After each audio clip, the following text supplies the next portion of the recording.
혹시 여러분 BTS가 무엇인지 아십니까?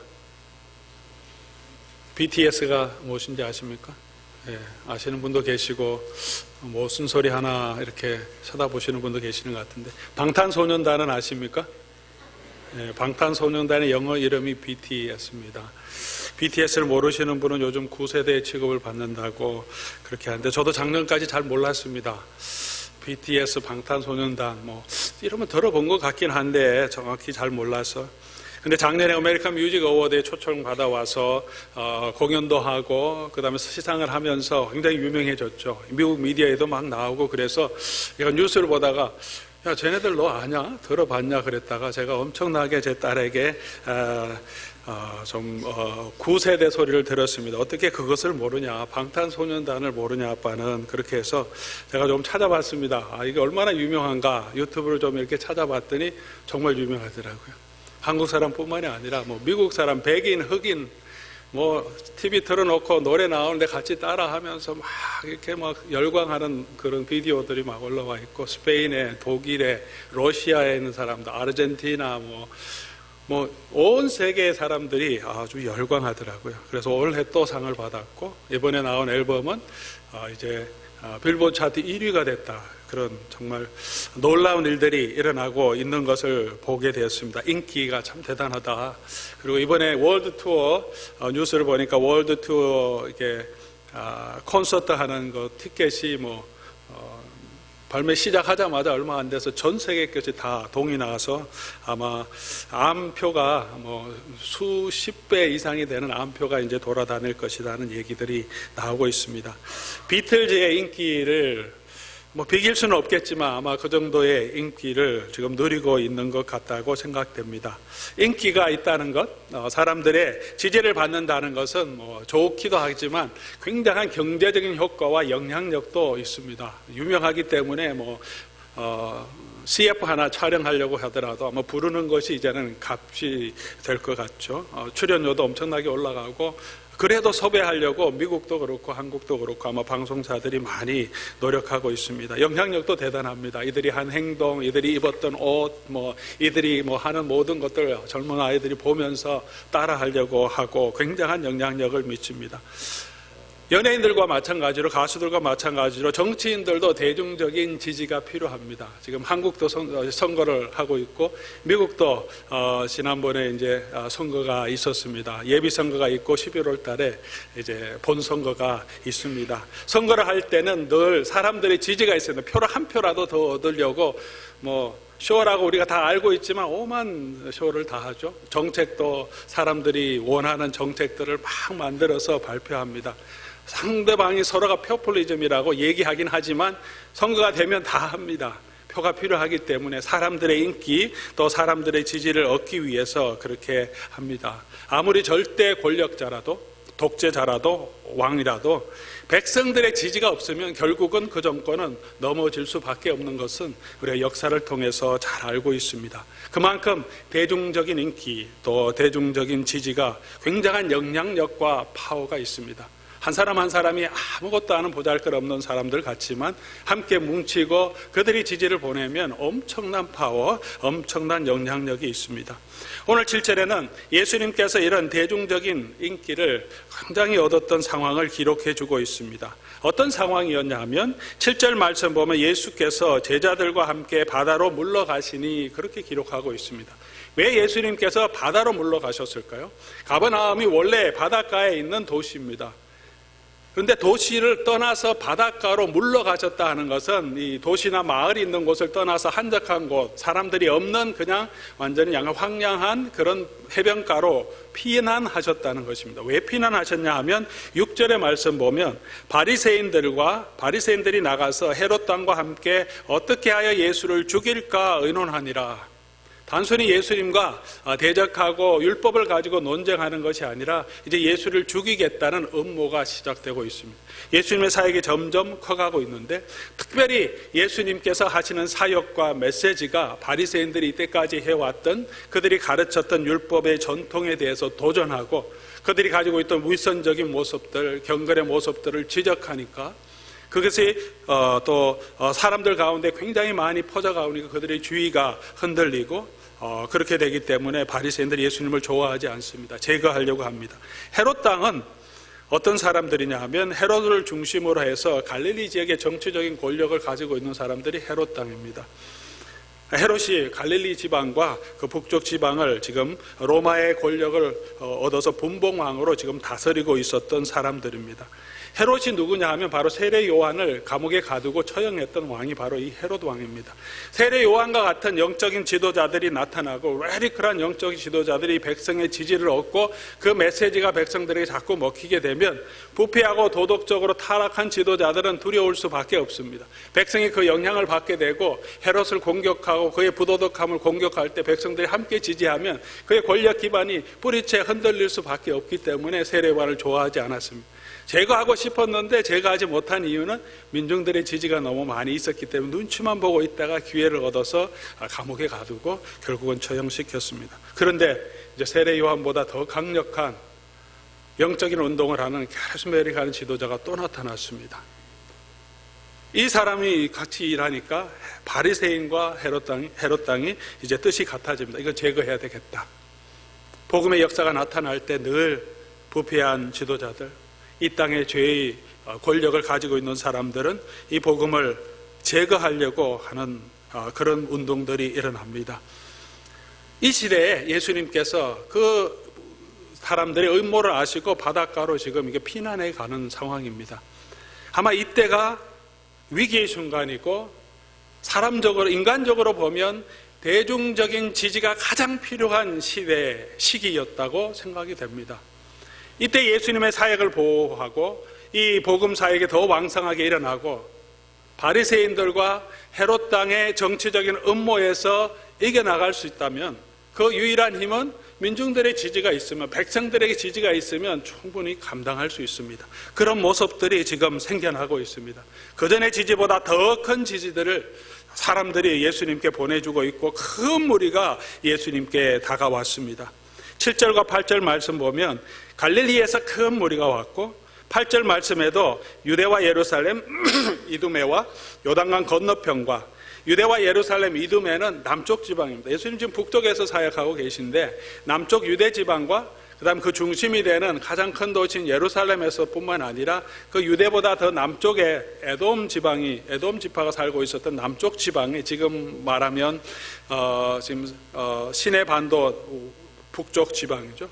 그쪽이 이두메 지방인데 그곳에서까지 사람들이 예수님을 보기 위해서 갈릴리로 오셨다는 거예요. 요단강 동편에 요르단 지방이고 그 다음에 또 데가볼리 지방에서 오셨고 그 다음에 두로와 시돈이라고 하는 갈릴리보다 더 북쪽에 있는 이방 지역에도 사람이 몰려왔습니다. 엄청나게 많은 사람들이 예수님의 소식을 듣고 수일을 걸어서 예수님을 찾아서 지금 사방에서 몰려오고 있습니다.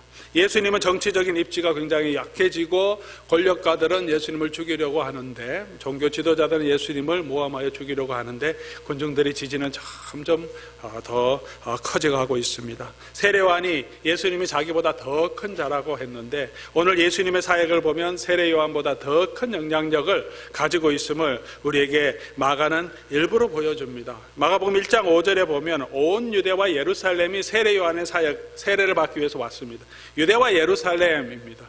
근데 오늘 예수님의 사역을 보기 위해서 예수님을 통해서 치유함을 얻기 위해서 유대와 예루살렘뿐만이 아니라 갈릴리와 이두메와 요단강 건너편과 두로와 시돈에서까지 엄청나게 예수님의 사역이 지금 발전하고 있습니다.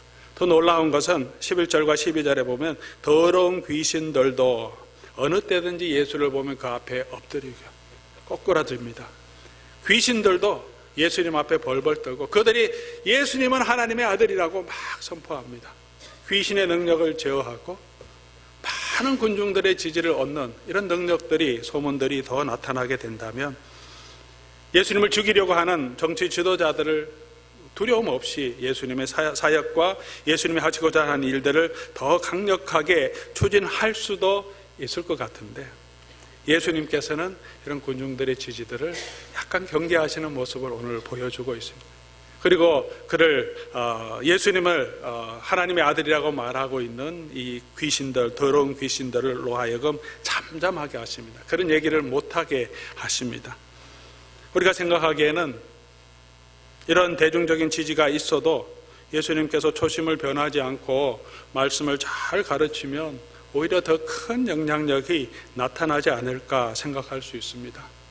우리가 주의 일을 할 때도, 세상적인 일을 할 때도, 우리가 좋은 일을 하고 성공적인 일을 하고 돈을 더 많이 벌고 더 좋은 직장에 들어가고 더 사회적인, 더 영향력 있는 직장에 올라가고 승진하고 그런 포지션에 간다면, 우리가 초심을 잃지 않고 하나님 앞에 바로 선다면 더 큰 영향력을 성도가 행할 수 있다고 생각할 수 있습니다. 그렇게 해서 우리가 또 자녀들도 격려하고 또 우리 자신들도 격려할 때가 있습니다. 그래서 교회도 더 큰 사역을 추구하기도 하고 더 큰 교회를 추구하기도 합니다. 정당성이 있습니다. 그런데 예수님께서는 다른 자세를 가지고 있음을 오늘 본문을 통해서 우리가 볼 수 있습니다. 예수님은 대중적인 지지를 추구하지 않으십니다. 마귀들을, 또 악한 영들을 제어하는 영적인 권세를 자랑하고 그것을 예수 그리스도의 복음의 사역의 하나의 전도 수단으로, 또 이렇게 프로파간다의 수단으로 사용하지 않습니다. 오히려 예수님께서는 새로운 자세, 다른 자세를 우리에게 보여주십니다. 어떻게 예수님께서 살아야 하는지, 우리가 무엇을 추구해야 하는지 예수님의 제자들에게 중요한 교훈을 예수님은 주고 있습니다. 예수님의 삶의 모습을 통하여서 저와 여러분에게도 예수님은 어떻게 살아야 하고, 우리가 세상의 인기, 또 세상이 우리를 대적할 때 어떤 자세를 가지고 살아야 하는지 예수님의 모습을 통해서 저와 여러분에게 주시는 중요한 교훈을 담고 있습니다. 특별히 이 내용은 예수님이 제자도에 대한 중요한 가르침의 시작 부분입니다. 1장에서부터 3장 6절까지 예수님의 초기 사역을 기록하고 3장 7절부터 6장까지 제자도에 대한 이야기를 예수님 지금 계속 하시려고 합니다. 오늘 이 큰 무리가 따라 나오는 이야기, 그 다음에 12제자를 선택하시고 천국 복음을 가르치시면서 또 제자들을 전도하러 보내시면서 6장까지 예수님은 계속해서 집중해서 지금 제자도에 대한 말씀을 하시고 그 첫 번째 이 내용을 기록하고 있습니다. 이 내용을 통해서 예수님의 사역이 어떤 것인지 우리가 보지만 예수님의 제자들은 또한 어떤 자세를 가지고 이 땅을 살아가야 하는지를 우리에게 보여주고자 하는 예수님의 계획이 담겨 있는 말씀입니다. 첫 번째로 우리에게 분명하게 주는 교훈은 하나님의 구원사역, 예수님의 복음사역은 사람의 힘, 군중들의 지지를 얻어서 되는 것이 아니라 하나님의 능력을 의지하고 하나님이 주신 소명 붙들고 사는 것이라는 것입니다. 예수님은 성령의 능력으로 사역하셨습니다. 사람의 능력이 아닙니다. 예수님이 시험 받으실 때 성전에서 뛰어내리는 이를 행함으로 사람들의 지지를 얻고 예수님의 이런 능력을 가진 분이라는 것을 나타내므로 전도하도록, 그렇게 자신을 나타내도록 마귀가 유혹했지만 예수님은 거절하셨습니다. 하나님이 주신 사명을 가지고 예수님은 끝까지 갔습니다. 사람들이 지지할 때도 있고 사람들이 이해하지 못할 때도 있고 사람들이 때로는 예수님을 미워하고 떠날 때도 있지만 예수님의 사역은 늘 하나님이 그에게 주신 그 사명을 붙들고 그 사명을 이루기 위해서 걸어가는 삶이었다는 것입니다. 제자들의 삶이 어떤 삶이 되어야 하는가를 우리에게 보여주고 있습니다. 우리가 이 땅을 살아가면서 성공으로 할 수도 있고 돈을 많이 벌 수도 있고 우리가 좋은 지위에 올라갈 수 있고 그렇지 않을 수도 있습니다. 우리 자녀들이 이 땅에서 잘 될 수도 있고 잘 못 될 수도 있습니다. 우리의 교회가 커질 수도 있고 적어질 수도 있습니다. 하지만 중요한 것은 사람들의 지지, 대중적인 지지를 얻는 것보다 더 중요한 것은 저와 여러분이 예수님께서 저와 여러분에게 맡겨주신 그 사명을 붙들고 걸어가고 있는가 하는 것입니다. 환경이 아니라 우리에게 주신 그 사명을 내가 어떤 환경에 있더라도 그 사명을 가지고 그 사명을 붙들고 가느냐. 제자는 바로 예수님이 주신 이 사명 붙들고 걸어가는 자인 것을 우리에게 보여주고 있습니다. 예수님의 제자 중 사도 중에 마지막이라고 했던 사도 바울도 그런 삶을 살았습니다. 교회를 개척하고 수많은 교회가 섰지만 교회에 또 많은 어려움도 겪었습니다. 그의 마지막 삶을 보면 여러 가지 고난 가운데 있었고 그와 함께하는 사람들도 많이 없었습니다. 그의 제자 중에 하나는 세상을 사랑하여 당신을 스승을 버리고 떠나버렸습니다. 바울 주위에 있는 사람은 아무도 없고 감옥에 갇혀서 몸은 늙고 이제 사형당하기 다 바로 전인데 누가만 남았다고 디모데에게 편지를 쓰는 모습을 보여주고 있습니다. 얼마나 외롭고 얼마나 고통 가운데 있었겠습니까? 그런데 사도 바울은 내 인생이 그렇게 수고하고 20년 이상 복음을 위해 달려왔는데 주위에 아무도 없네. 교회는 여전히 분열되어 있고 다툼도 있고 아직 크지도 않는데 핍박 가운데 있고 내가 이뤄놓은 것은 아무것도 없네. 그렇게 낙심하지 않았습니다. 사도 바울은 바로 그 디모데 후서를 쓰면서 자기가 하나님 앞에 주신 소명을 다 감당했다고 감사하며 고백하고 있습니다. 어떤 환경에 있든지 하나님이 내게 주시는 그 힘으로 내게 능력 주시는 자 안에서 내가 모든 것을 할 수 있다고 고백하며 그 사명을 붙들고 살았던 것을 저와 여러분에게 보여주고 있습니다. 예수님은 사람들의 인기가 얼마나 허망한 것인지 얼마나 위험한 것인지 잘 알고 계셨습니다. 군중들은 자기 유익을 위하여서 예수님을 지지하다가 또 그것이 채워지지 아니하면 언제나 예수님께 등을 돌리고 예수님을 십자가에 못 박게 하소서 소리 지를 수 있는 사람임을 알았습니다. 우리가 이 세상에서 의지하고 있는 것들이 있다면, 그것이 돈이라면, 그것이 지위라면, 그것이 나의 영향력이라면 이런 것들은 언제나 사라질 수 있는 것들입니다. 오늘 저와 여러분들이 의지하고 붙들어야 할 것은 하나님께서 저와 여러분에게 주신 사명입니다. 보이는 것이 얼마나 우리를 많이 유혹하고 있습니까? 보이는 것이 참 많이 유혹됩니다. 돈도 이렇게 보이면 너무 가지고 싶고, 조금만 더 성공하면 좋겠고, 조금만 더 있으면 좋겠고, 집도 조금만 더 크면 좋겠고, 조금만 더 건강하면 좋겠고, 우리가 보면 다른 사람을 가지고 있는 걸 보면 비교하는 마음도 들고 내 마음이 낙심되기도 합니다. 아담과 하와가 범죄할 때 어떻게 범죄합니까?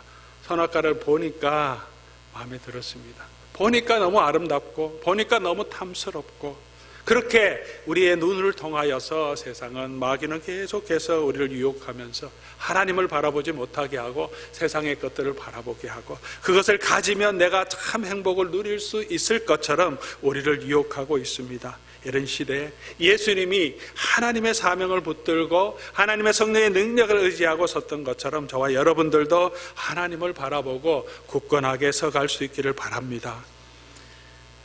이스라엘 백성들이 광야로 인도되어 나왔을 때 광야길을 가게 하신 이유가 무엇입니까? 하나님을 날마다 의지하며 가도록 하나님께서 그들을 광야로 인도해 주셨습니다. 가나안 땅으로 인도해 주셨는데 그 가나안 땅은 지형이 비가 내려야지 그 비를 통해서 농사를 할 수 있는 지역입니다. 큰 강이 없어서 관계 수로를 통해서 농사할 수 있는 것이 아니라 하나님이 하늘에서 내려주는 비를 통해서만 살 수 있는 곳으로 인도해 주셨습니다. 왜 그렇습니까? 하나님의 백성은 늘 하나님이 주시는 은혜로 살 수 있는 자임을 매해마다 기억하게 해주시는 하나님의 은혜입니다. 저와 여러분의 삶도 마찬가지죠. 우리가 하나님의 은혜만으로 살아가고 하나님이 주시는 능력으로 살아가고 내게 능력 주시는 자 안에서 내가 모든 것을 할 수 있다는 고백 가운데 굳건하게 서가는 저와 여러분 될 수 있기를 바랍니다. 우리 하나님 주신 그 사명 붙들고 세상에 보이는 것들을 의지하지 않고 우리 아버지 하나님 의지하며 걸어갈 수 있기를 바랍니다.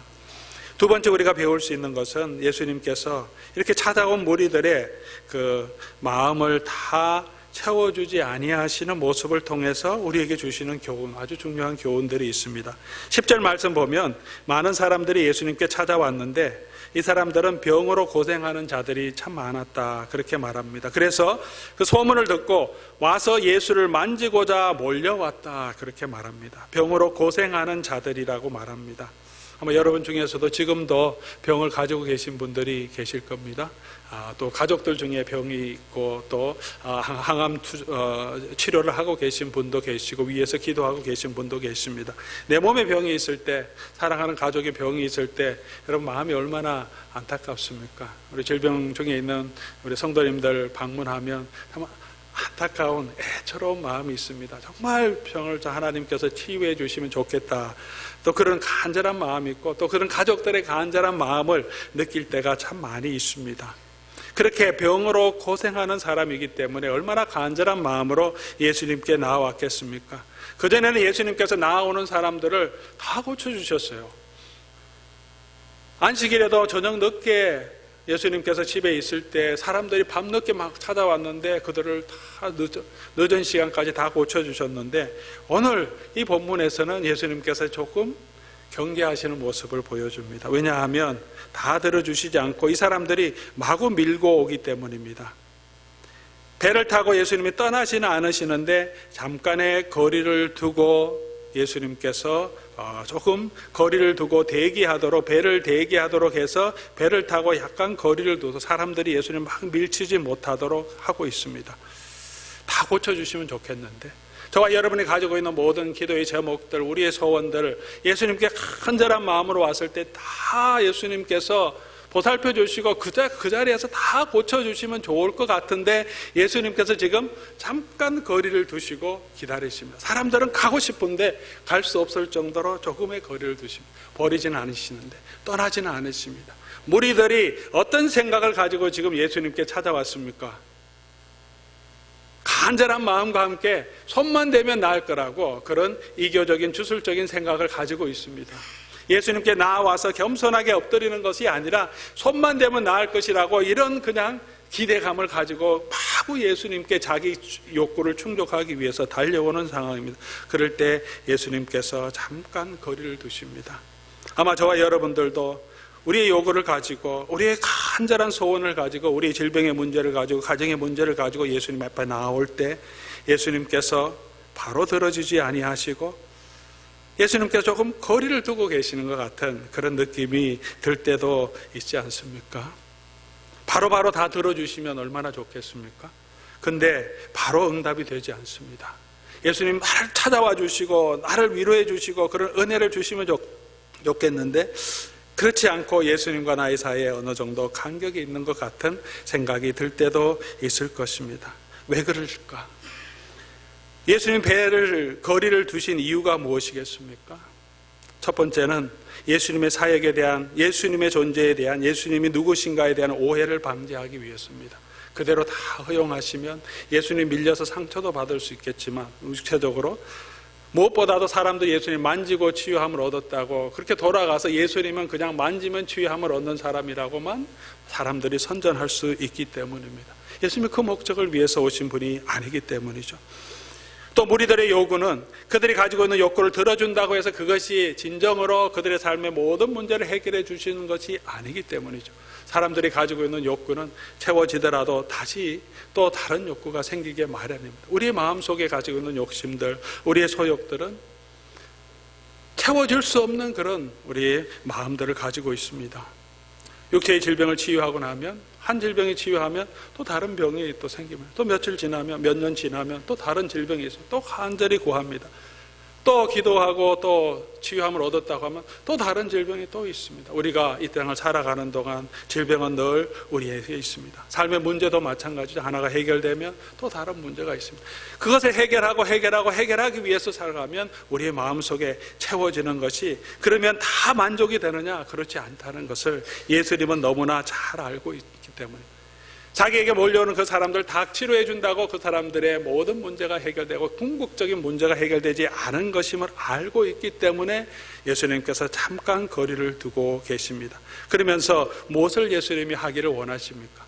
배를 잠깐 띄운 이유가 무엇입니까? 다른 부분에 누가복음에도 보면 예수님께서 5장에 배를 잠깐 띄우면서 하시려고 하신 이유가 복음을 전가하기 위해서입니다. 사람들과 거리를 좀 두고 사람들이 해변가에 앉게 하시고 복음을 전하기 위해서 잠깐 거리를 두십니다. 아마 이때도 마찬가지였을 것입니다. 막 사람들은 치유를 얻기 위해서 밀려오는데 예수님께서 더 중요한 것들이 있기 때문에 잠깐 거리를 두시고 먼저 하나님의 말씀을 선포하기를 원하십니다. 그들로 하여금 예수님이 누구신지, 예수님의 사역이 무엇인지를 제대로 알기를 원하십니다. 육체의 적인 욕구의 충족뿐만이 아니라 진정으로 우리에게 필요한 영혼의 양식을 주시기를 원하십니다. 우리 영혼의 필요를 하나님은 예수 그리스도를 통해서 채워주시기 원하십니다. 그렇게 하기 위해서 예수님을 보내주셨습니다. 치료하기 전에, 우리의 욕구를 채워주시기 전에 예수님이 누구신지 바로 알기를 원하십니다. 사람이 떡으로만 살 것이 아니고 하나님이 입으로 나오는 말씀으로 사는 것이라고 예수님께서 말씀해 주셨습니다. 예수님 단순히 육체의 질병만 치료해 주는 분이 아니라 우리의 영적인 질병인 죄의 문제를 치유해 주시는 분이십니다. 세상에서 부유한 자가 아니라 하늘에서 부유한 자로 우리를 살게 해 주십니다. 유대민족만을 구원하는 분이 아니라 온 세계 온 민족 가운데 하나님의 백성을 구원하여 하나님의 나라를 세우기를 원하시는 분이십니다. 믿는 자는 영원히 죽지 않는 영원한 생명, 그것이 어떤 것인지 예수 그리스도를 만나고 예수 그리스도의 구원의 축복을 누리게 하십니다. 중풍병자가 예수님께 찾아왔습니다. 네 사람의 손에 잡혀서 간절한 마음으로 질병을 치유하기 위해 찾아왔지만 예수님은 그 질병보다도 그 영혼의 죄사함을 먼저 생각하시면서 죄사함을 선포해 주십니다. 단순히 육체의 질병을 넘어서서 우리 영혼의 질병인 죄의 문제에서 해결해 주시기 위해서, 궁극적인 인생의 문제를 해결해 주시기 위해서 예수님께서는 우리에게 오셨습니다. 오늘 저와 여러분이 예수님 앞에 나아올 때 바로 이 예수님을 만날 수 있기를 바랍니다. 우리의 욕구 때문에, 우리의 필요 때문에 예수님에 나아왔다고 할지라도 예수 그리스도의 발 앞에 엎드려 예수님의 말씀을 듣고 예수님이 누구신지 발견하고 예수님이 치유해 주시는 진정한 치유, 영적인 양식을 얻는 저와 여러분 될 수 있기를 바랍니다. 하나님의 사랑을 만나야 합니다. 그것이 성경의 가르침의 핵심입니다. 날 사랑하심, 날 사랑하심, 날 사랑하심 어디에 서 있습니까? 성경에 서 있습니다. 나를 얼마나 하나님이 사랑하셨는지, 예수 그리스도 안에서 내가 얼마나 존귀한 존재인지, 우린 단순히 이 땅에서 잘 먹고 잘 사는 것을 넘어서서 하나님의 나라를 향하여서 아버지 하나님께서 예비하신 그 천국을 향하여서 하나님이 어떤 축복을 예비하고 계신지 그 은혜를 하나님은 발견하기를 원하십니다. 사람과의 관계도 그렇습니다. 사랑하는 사람과 함께 있으면 그것으로 우리가 참 기쁨을 누립니다.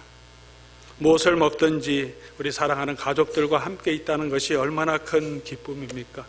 사랑하는 연인과 함께 가는 그 길은 그냥 가는 길이라도 정말 아름다운 길이고 행복한 길이 될 것입니다.